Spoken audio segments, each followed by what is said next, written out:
গো, তুমি এখনো ঘুমাচ্ছ? ওঠো। আর একটু ঘুমায় না, ডাকাডাকি করো না তো। আর ঘুমাতে লাগবে না, প্রায় আধ ঘন্টা আগে আমি ডেকে রান্নাঘরে গেলাম। ঘুম ভাঙার এখনো কোনো নামগন্ধ নেই। একটা মানুষ কি করে এত ঘুম কাতুরে হতে পারে?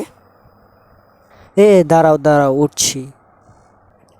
বলি, কাজ কাম ডগে তুলে কাজ না করে তুমি যদি শুয়ে থাকো, তো তোমায় কি ভূতে কাজ করে এনে খাওয়াবে? হ্যাঁ, ভূতে এসেই খাওয়াবে। তুমি কানের কাছে এত প্যাচর প্যাচর না করো তো, একটু শান্তিতে ঘুমাতে দাও। কি? আমি প্যাচর প্যাচর করি?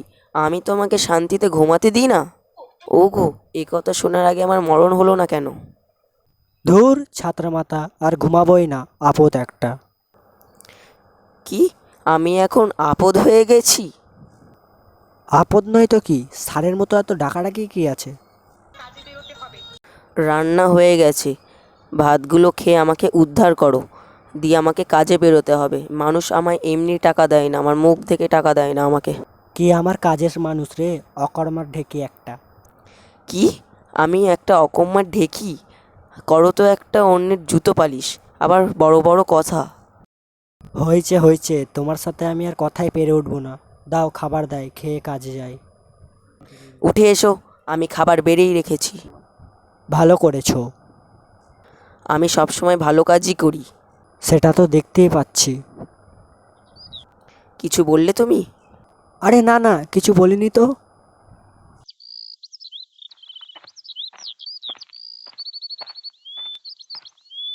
ঘরের তালা আটকে রেখেছো ভালো করে?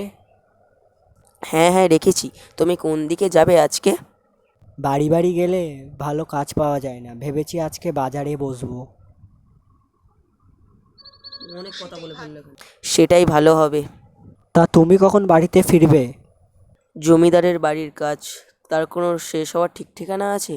দেখি কখন বাড়ি ফিরতে পারি। তোমাকে এত করে বললাম অন্যের বাড়িতে কাজ করো না, তুমি তো আমার কথা একটুও শোনো না। আমি বুঝি তোমার একার জুতো সেলাই করে তো আর সংসার চলে না, তাই আমিও জমিদারের বাড়িতে কাজে ঢুকলাম। তোমার মতন গিন্নি পেয়ে সত্যিই আমি ধন্য। হুম হুম, হয়েছে হয়েছে, ঠিক আছে, এবার কাজে যাও, অত ঢং করতে হবে না। ঢং না, সত্যিই আমি তোমাকে পেয়ে অনেক খুশি। আমিও খুব খুশি। বেলা হয়ে গেছে, তুমি এখন দ্রুত জমিদারের বাড়িতে চলে যাও। দেরি হয়ে গেলে আবার বকাবকি করবে। তুমিও যাও, তাড়াতাড়ি আবার বাড়ি ফিরে এসো। আচ্ছা, চেষ্টা করব।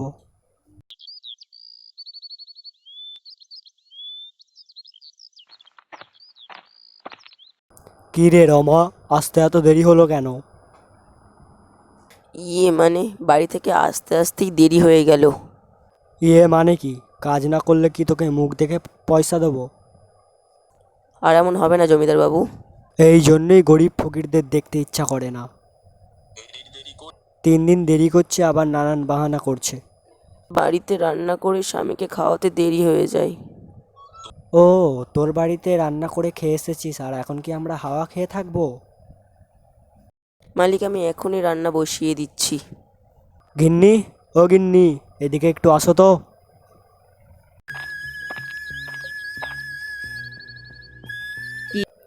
কি হয়েছে, ডাকছো কেন? তোমাকে আগেই বলেছিলাম এমন ছোট লোককে কাজে নাও না। দেখো দেখো, এখনো তো রান্নায় চাপাইনি। জমিদার বাবু, আমাকে এইবারের মতন ক্ষমা করে দাও, আমি এক্ষুনি রান্না বসিয়ে দিচ্ছি। ঠিক আছে, এইবারের মতো ক্ষমা করে দিলাম। পরের বার থেকে সবার আগে আমাদের বাড়িতে রান্না করবি, তারপরে তোর বাড়িতে রান্না করবি। আচ্ছা, এবার থেকে তাই করব। কথাটা যেন মনে থাকে। হ্যাঁ, কথাটা মনে থাকবে জমিদার বাবু।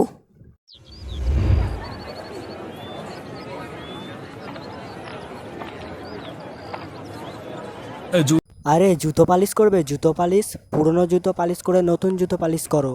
ছেঁড়া জুতো নতুন করো, জুতো পালিশ করবে, জুতো পালিশ।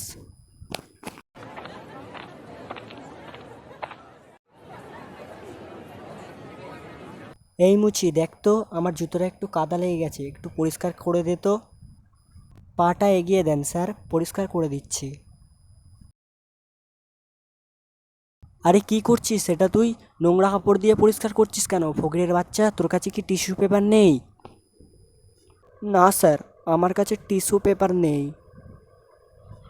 হুঁ, কাকে কি বলি আমি? তুই তো কখনো টিস্যু পেপার চোখেই দেখিসনি। এই নে ধর, এই টিস্যু পেপার দিয়ে জুতোটা পরিষ্কার করে দে। দিচ্ছি স্যার। দেখুন হয়ে গিয়েছে। তেমন ভালো করে হয়নি। এই নে পয়সাটা নে। এই নে 5 টাকা রাখ। মাত্র 5 টাকা দিলেন স্যার? এটাই তো তোকে বেশি দিয়ে দিয়েছি। তোকে তো অনুযায়ী টাকাই দেওয়া উচিত ছিল না। বেশি বকবক করলে এটাও নিয়ে নেবো।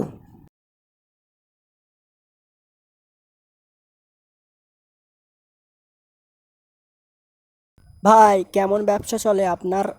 এই তো কোনো রকম চলে যাচ্ছে। কাস্টমার কি আসে জুতো সেলাই করতে? অল্প কজনই আসে, এখন তো আর মানুষ জুতো সেলাই করা করতে চায় না। জুতো ছিঁড়ে গেলেই নতুন জুতো কিনে নিয়ে চলে আসে। আপনি কি এনেছেন ভাই? আর বলেন না ভাই, আমার ছোট মেয়েটা খেলতে গিয়ে জুতোটা ছিঁড়ে ফেলেছে, সেটাই সেলাই করতে নিয়ে আসলাম। দেখেন তো সেলাই করা যাবে কিনা। যাবে, তবে একটু সময় লাগবে। অসুবিধা নেই, আপনার যত সময় লাগে আপনি নেন। আপনি একটু বসুন, আমি এখনই সেলাই করে দিচ্ছি। হয়ে গেছে আপনার জুতো সেলাই করা। দেখি, বাহ, সুন্দর হয়েছে তো। তা কত টাকা দিতে হবে আপনাকে? 10 টাকা দেন, ফিতা সহ লাগিয়ে দিয়েছি। আচ্ছা, এই নেন। আজকে আসি তাহলে, কেমন? আবার আসবেন।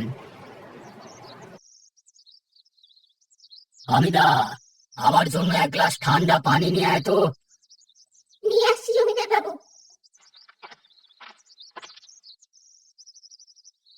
এই নিন আপনার পানি।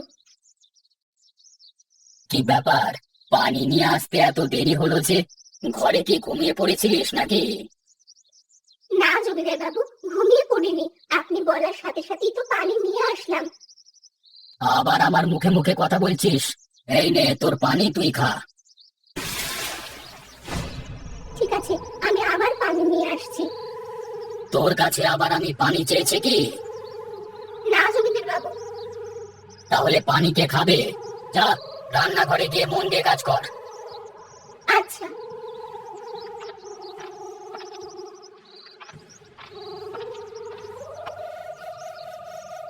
কি রে হামিদা, পাতিলগুলো এখনো পরিষ্কার করিসনি কেন? তুই কি আমাদের নোংরা পাতিলে রান্না করে খাওয়াবি? না, আমি তো জমিদার বাবুকে পানি দিতে গিয়েছিলাম, তাই বাসন মাজতে দেরি হয়ে গিয়েছে। আবার মুখে মুখে কথা বলছিস, তোরে কিছু বলি না দেখে। আমি জলদি করে সব কাজ শেষ করছি। তাই কর, না হলে তোর কপালে আরো দুঃখ আছে।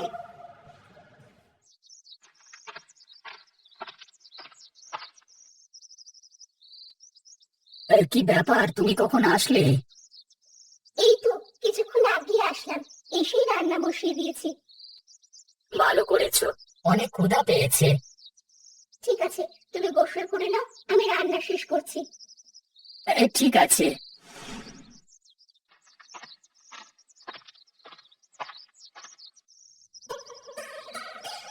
কই, তোমার এখনো রান্না শেষ হয়নি? এই তো হয়ে গেছে প্রায়। তা তোমার আজকে কত টাকা ইনকাম হলো? জুতো পালিশ করতে পারলে? আর বলো না, এখন আর মানুষ আগের মতো জুতো সেলাই করে পরে না। একটু ছিঁড়ে গেলে আবার নতুন জুতো কিনে নেয়। এভাবে চললে তো আর সংসার চলবে না। সেটাই তো চিন্তার বিষয়। এখনকার বড় লোকেরা এমন ব্যবহার করে যেন আমরা মানুষই না। কেন, কি হয়েছে? কিছু না, এমনি। আমার রান্না হয়ে গিয়েছে, চলো ঘরে চলো। চলো, বড্ড খিদে পেয়েছে।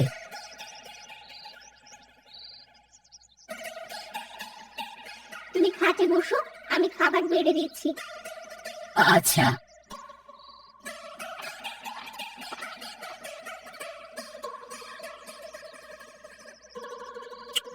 কি ব্যাপার, তুমি নিচ্ছ না যে? আমি পরে খেয়ে নিব, তুমি খাও। তোমার আজকে কি হয়েছে?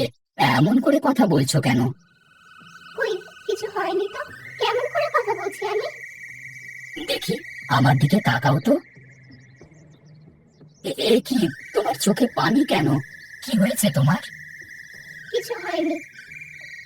তোমার গালে লাল লাল কিসের দাগ এটা? পড়ে গিয়ে ব্যথা পেয়েছি। এটা তো পড়ে যাওয়ার দাগ মনে হচ্ছে না, এটা তো হাতের নখের দাগ মনে হচ্ছে। বউ, তোমাকে কি জমিদারের বাড়ির কেউ থাপ্পড় মেরেছে? হ্যাঁ গো, কেন যে আমরা গরিব হয়ে জন্ম নিয়েছিলাম, পদে পদে শুধু অত্যাচার আর শোষণ সহ্য করতে হয়। তোমাকে আর কাজে যেতে হবে না, দরকার পড়লে না খেয়ে থাকবো, তবু সেখানে তুমি আর কাজ করবে না। তোমার তো তাহলে আরো কষ্ট হয়ে যাবে। কষ্ট হলে হোক, তবু যাবে না। তোমার গায়ে কেউ হাত তুলবে সেটা আমি সইতে পারবো না। আচ্ছা, যাবো না, এখন তুমি খেয়ে নাও। তুমিও আসো, একসাথে খেয়ে নি। আহা করো। দাও। হ্যাঁ, একটা কথা কি জানো? কি?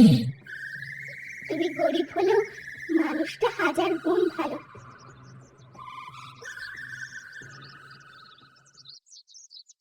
কি গো, শুনছো? বলো, কি হয়েছে? আজকে কি রান্না হবে? কেন, ঘরে বাজার নেই? শুধু কিছু শাক আছে ফ্রিজে, আর কিছু নেই। মাছ নেই কেন? না, তুমি বাজারে গিয়ে নিয়ে এসো। সেদিন না বাজার থেকে কতগুলো মাছ নিয়ে আসলাম। সেগুলো কি আজও থাকবে? খেলে তো শেষ হবেই। আচ্ছা, ব্যাগটা নিয়ে এসে দাও। দাঁড়াও, আসছি। এই নাও, রুই মাছ পেলে নিয়ে আসবে। আচ্ছা, ঠিক আছে।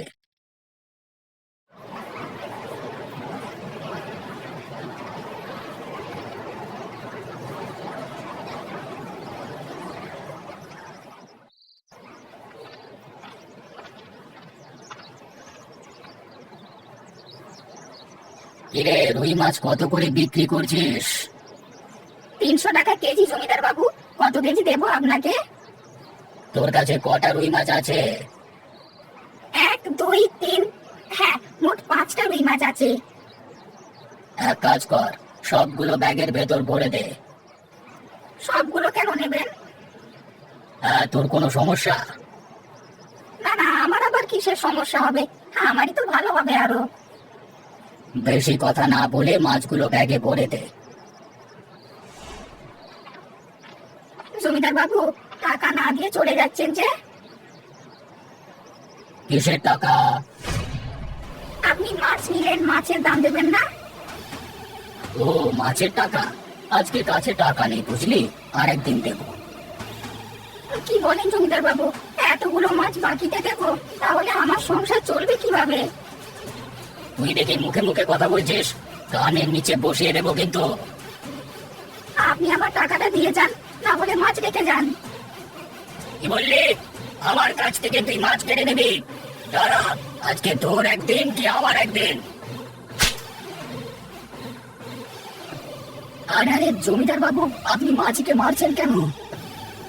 তুই সামান্য এক মুচি হয়ে আমাকে জ্ঞান দিচ্ছিস? আমি কি করব না করব তোকে কি বলে করতে হবে? আপনি মাছ নিয়েছেন, তাকে তার দাম দিয়ে দিলেই তো হয়। জমিদার বাবু, আপনি গরিবের পেটে লাথি মারেন না, বউ বাচ্চা নিয়ে না খেতে পেয়ে মারা যাব। তোরা জাহান্নামে যা, ছোট লোকের বাচ্চা, আমাকে যেতে দে। জমিদার বাবু, আপনি এটা খুবই অন্যায় করলেন, এর ফল আপনাকে ভোগ করতে হবে।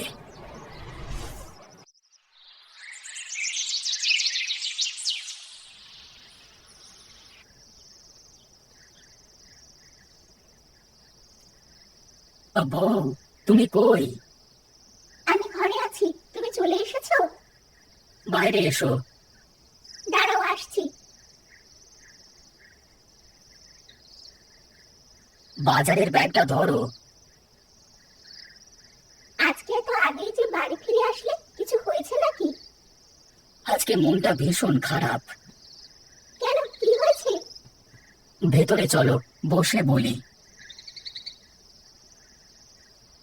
তা বলো, কি হয়েছে? কি কারণে মন খারাপ? আজকে বাজারে হঠাৎ জমিদার বাবু মাছের দোকানের সামনে আসে। তারপর দরদাম করে সব রুই মাছ ব্যাগে নিয়ে টাকা না দিয়ে চলে যেতে থাকে। বেচারা মাঝি তার কাছে টাকা চাওয়াতে কি মারটাই না মারলো।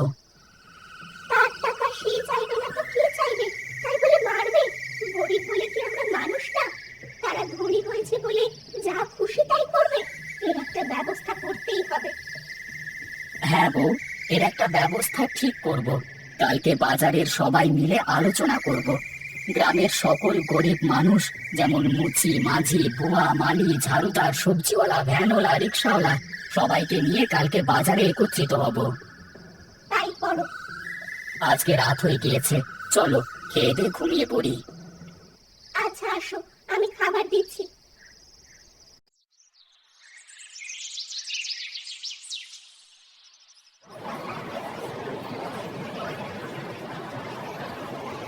আমরা গরিব বলে পদে পদে গ্রামের মানুষ নামের কিছু পশু দ্বারা অত্যাচারিত হচ্ছি। তারা আমাদের মানুষ বলে মনে করে না। আমরা এর একটা সমাধান চাই, যাতে আমরা স্বাধীনভাবে রোজগার করে দুবেলা খেতে পারি। কেউ ক্ষমতা দেখিয়ে সব লুট করে নিয়ে যাবে, এটা আমরা মেনে নেব না।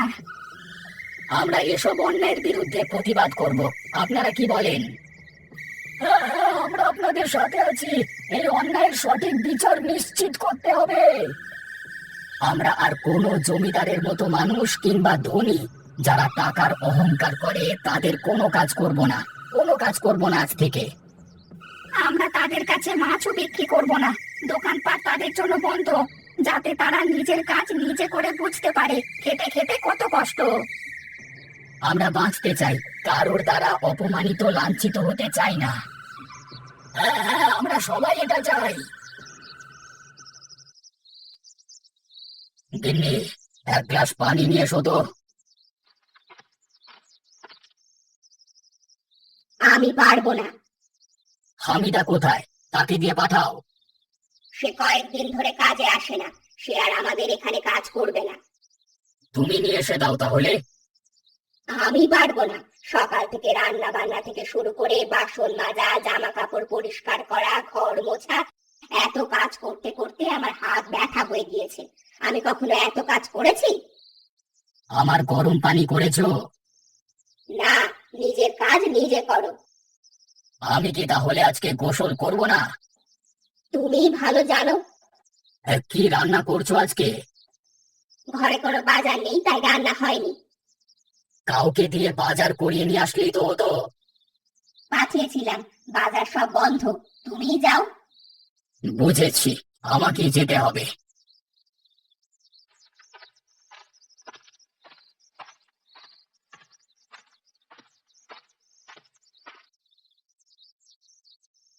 কি ব্যাপার, তোমরা বাজার খুলবে না? আমরা আপনাদের কোনো কাজ করব না, আপনাদের অন্যায় মেনে নেব না। আর আমি আমার ভুল বুঝতে পেরেছি, আমাকে তোমরা সবাই ক্ষমা করে দাও। তোমাদের সব পাওনা টাকাও আমি পরিশোধ করে দেব। কিভাবে বিশ্বাস করব আপনাকে? আজকে কয়েকদিন ধরে ঘরে খাবার নেই, না খেয়ে আছি। আমি বুঝতে পেরেছি গরিবদের না খেয়ে থাকবার কষ্ট। আচ্ছা, আপনার কথা আমরা বিশ্বাস করলাম। কি বলেন আপনারা সবাই? তাকে ক্ষমা করা উচিত। তাকে ক্ষমা করে দেন, সে তার ভুল বুঝতে পেরেছে। এই গ্রাম যেমন ধনীদের তেমনই গরিবদের। এখানে সবাই আমরা একজন আরেকজনের পরিপূরক। সবাই এই কথাটা যত তাড়াতাড়ি বুঝবে ততই মঙ্গল।